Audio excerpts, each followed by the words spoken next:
Part 3.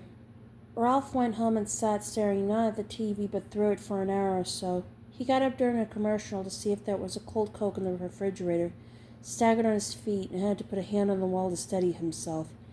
He was trembling all over and felt unpleasantly close to vomiting. He understood that this was nothing but delayed reaction, but the weakness and nausea still frightened him.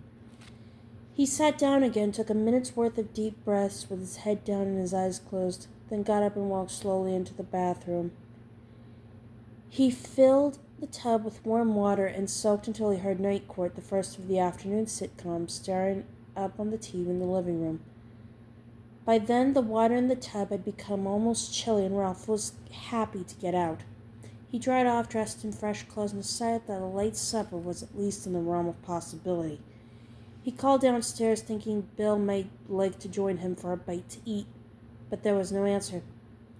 Ralph put on water in which to boil a couple of eggs and called Dairy Home Hospital from the phone by the stove.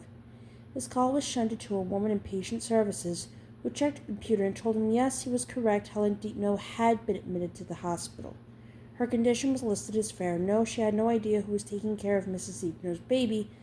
All she knew was that she did not have an Natalie Deepno on her admissions list. No, Ralph could not visit Mrs. Deepno that evening not because her doctor had established a no visitors policy. Mrs. Deepno had left that order herself. Why would she do that? Ralph started to ask, but didn't bother.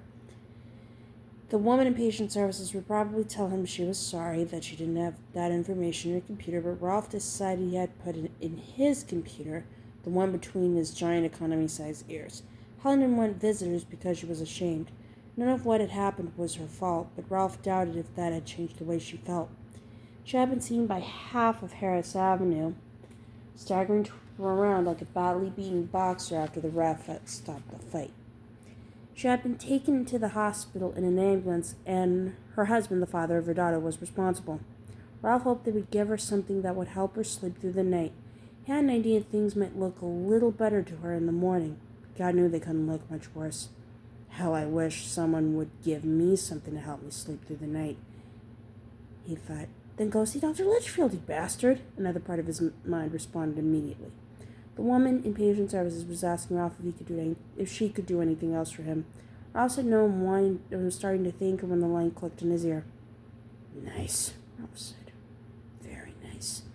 He hung up himself, got a tablespoon, and gently lowered his eggs into the water. 10 minutes later, as he was sitting down with the boiled eggs sliding around on the plate and looking like the world's biggest pearls, the phone rang.